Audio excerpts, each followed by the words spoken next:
Okay, today we're leaving Weston, Colorado, which is about 18 miles west of Trinidad, Colorado, on Highway 12, or the Highway of Legends that goes over the Sangre de Cristos, which you can see in the background. When I zoom in, it shows you kind of really how big they look as far as views go. And so this is the Weston Supply Store, and we'll be taking a right going on County Road 31.9 and going up Wet Canyon Road. And I've zoomed in a little bit, and you can see the Purgatory River flowing down below. So I'll be taking shots of Wet Canyon as we're going up to see property. We're crossing the Purgatory. And that comes down from the mountains, the National Forest up above. From the properties up in Wet Canyon, you're going to be about anywhere from 10 minutes to 30 minutes to mountain lakes or any public areas around. But there's 35,000 acres of wildlife area right behind Weston here. You get some of the biggest elk in the world. I've got it zoomed in so you can get a pretty realistic view of the drive. Like I was saying, there's mile markers that go all the way up this canyon, and when you get to the top of the canyon, you're about 15.5 miles up, and then you start dropping down, and it's 21 miles down to Aguilar, Colorado, and you pick up the pavement again. It's county maintained roads, year-round access on all these tracks up in this canyon, and the elk and the deer are extremely plentiful because this is the best elevation in this area is around 7,500 to 9,000 feet for moisture. And when you get about 3 miles up Wet Canyon, you come to a ranch called Big Pine Ranch. There's about 35 acre tracts in Big Pine. And about 3.5 miles, we come to another ranch. And this ranch is called Cielo Grande. And about 4 miles, you come to the old sawmill that's, they also own Al's Gas for propane service in the area in Los Animas County. It's the old sawmill, and it's still functioning, so you can get rough sawn lumber here, and also tongue and groove lumber and things like that. At about 4.5 miles, you come to another ranch, and it'll be on the left, and it's Timber Ridge Ranch. 35 acre tracts. Again, most properties in this area are going to be 35 acres at least, because you have to have 35 acres plus in order to get a water well, unless the smaller tracts were grandfathered in before 1978, which most 5 and 10 acre tracts in this area, all of them, were all done before then, and they could all get water wells too. As you can see, the traffic's real busy. That's the first person I've seen this morning. It's July 1st. And everybody seems to be quiet and doing other things, but the traffic on these roads are very little at any time.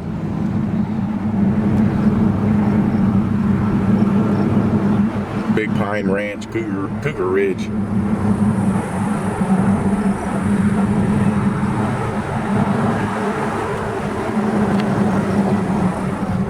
And as we come around this turn, we see the entrance to San Pablo Canyon Ranches. Again, 35 acre tract ranches. You can see the sun rays in the background poking up over the valley back there. We have an average summer temperature of about 80 degrees and a winter average temperature of about 50 degrees. You'll get about 80 to 100 inches of snow in this canyon. 80 to 100 inches of snow in this canyon in a winter, but because of the temperatures, it melts fast. This is where Wet Canyon starts to really open up. You can see the West Spanish Peak and the East Spanish Peak in the background there.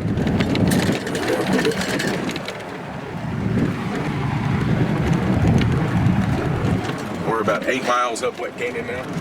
Then when we get about 9 miles up, you can take a right here, and this will cut you over to other canyons in the county to where you get to public lands. And you can drive these back roads all through this county, especially if you have a map. We're just passing mile marker 8. I was a little off on my mileage. Mile marker 8, and you can see the West Spanish Peak really well now, and the East Spanish Peak in the background. This is the volunteer fire department. That's one of them in the area that's up in Wet Canyon. They call it Wet Canyon because the old timers said that when this would flood, the water would go from bank to bank, or wall to wall of the canyons here. And this is the West Spanish Peak looking up Wet Canyon to the north. It's just Beautiful to see. You're driving up and down here. We just passed the 10-mile marker. I'm getting ahead of myself. But as we're driving up here, you haven't heard me mention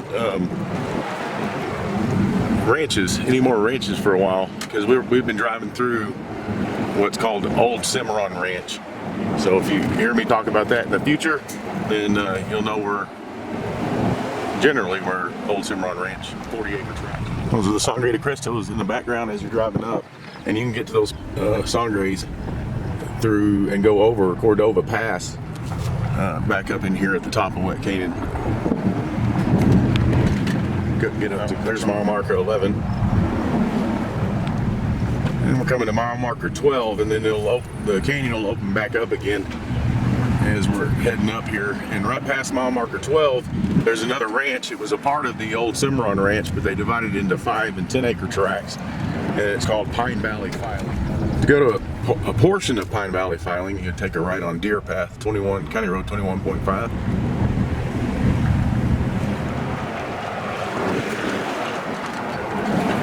We're coming to mile marker 14, and there's a left turn at what we call the White Schoolhouse, which you go back west this direction, and you're going to be going into Pine Valley Filing tracts, 5 and 10-acre tracts. There's the White Schoolhouse, and you can go left and go into Pine Valley Filing 5 and 10-acre tracts back in that direction. So we're headed to some Pine Valley Filing tracts. We take some video of them, 5 and 6-acre tracts. And this is the shot. You can see Fisher's Peak over Trinidad. So washed out with the background way down there. When you start at Weston, you're at about 7,500 foot elevation, 72. By the time you get to the very top of Wet Canyon, you are at 9,000 feet.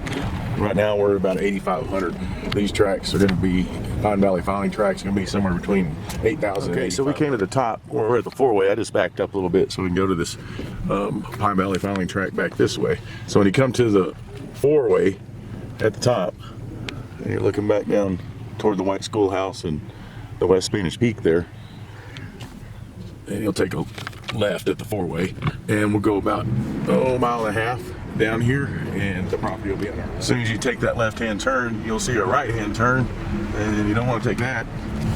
And then you're going to see a left turn right here. It goes around the other side, and the road that borders this property on the east connects up with that road right there. It makes a loop behind the property. Yeah, I said a mile and a half. It's only about a mile back in here. Extremely private. And with the meadow, this property has a lot of nice meadow, and it has a new drive and a site put in on it. So you can just start camping or building or RVing. And the elk and deer and wildlife and bear and mountain lion and you name it, turkey up here are incredible. When you get to these elevations to where you can actually have good moisture and grass growing, aspens, and blue spruce. Okay, when you see this little red cabin on the left right here, then you are coming to the, well, this would be basically the northern boundary line, I guess, on the property, the way the canyon runs. So it's back there. So the property boundary for this property, basically the northwestern boundary, it runs from the road here.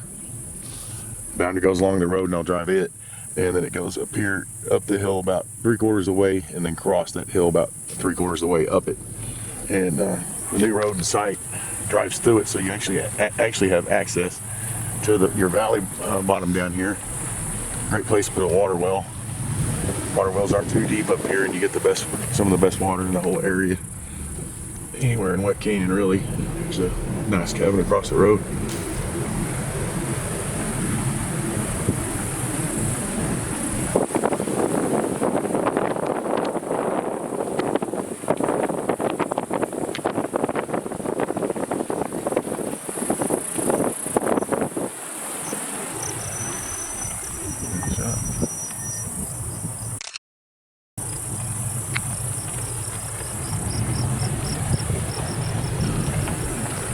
You see over there in the meadow area, which we'll drive, is one of the exits for the site that was put in. And we didn't go very far, and You can see this left-hand turn here, and here's an old flag for what would be basically the southwestern corner boundary. So you have this meadow going up here with these trees. You can take those out and open up your grass. And the property boundary goes up this side here, and then the entrance to the drive will pull in right up there, come out, then you can come down in the meadow. Now you're looking basically northwest up through the property. You can see a little bit of the Cordova Pass up through here on the way to Kachara. As you can get to the public lands, national forests and stuff real quick from here.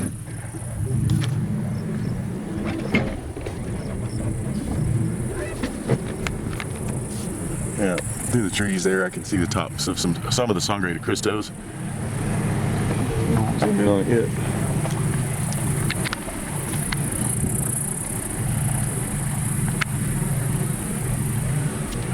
Right here, I'm gonna take a left. The property corner boundary for the northeastern boundary. You can see some old flagging right here. Before I take off on that, this is the little road that goes back around and loops back to the where we drove in at. Where I pointed that out before, a road that loops around. So the back boundary goes right along the hillside here, about 50 feet that direction right there, and then it goes straight that direction. We're looking back down. The meadow area is right down below there. Okay, go zoom down.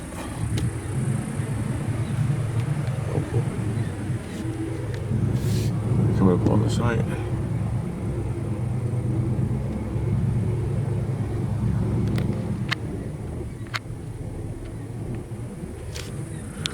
So it's a nice little pull through. You can come up here above your valley, have your water well down below, and be able to pull right through if you want. It's kind of difficult to get the lighting when you're in these trees, but this is the drive in. We came from the boundary, just call it the southern boundary, I guess, road that we drove in on, and then the drive comes in.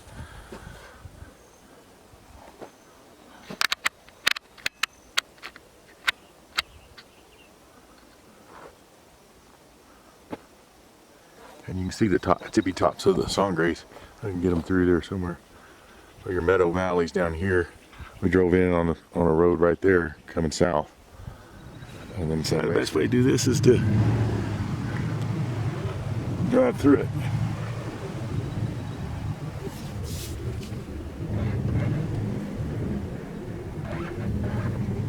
Just coming off the pad site.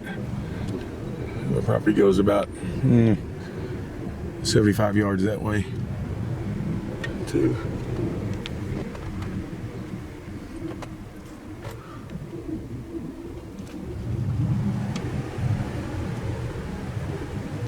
Coming down in the meadow, I pointed out as we're driving on the first road, you could see the end of the driveway coming out.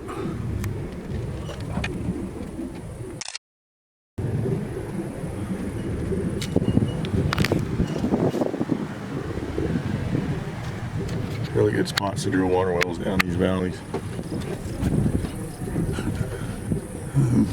The road that goes the driveway is right down there along that little dam area.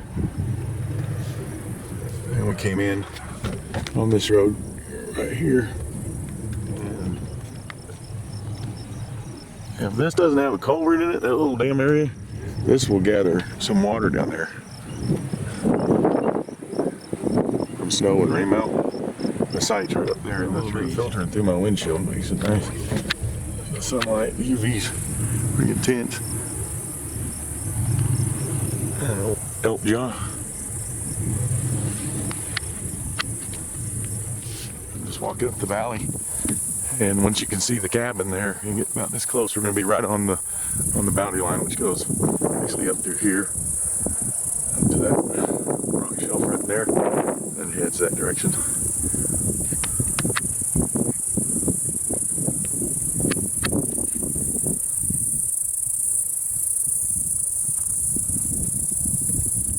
Okay, we're heading up down the meadow. Head back to the site and I'll fly my drone over the property. The property goes that way, like I say, about 75 yards.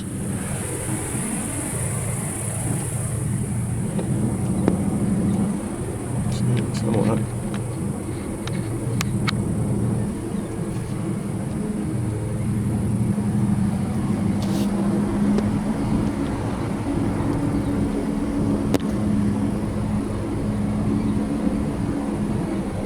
Easily be made bigger too.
Okay, we're just leaving the track and came out of the driveway. We're looking at the meadow down below, and I want to show you what it really looks like when you drive out of here.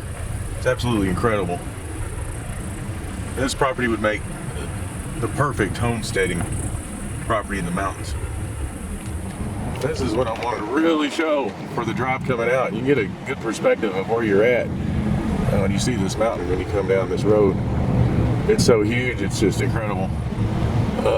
It's overwhelming, and there's nice trails going up there too. And there's the East Spanish Peak.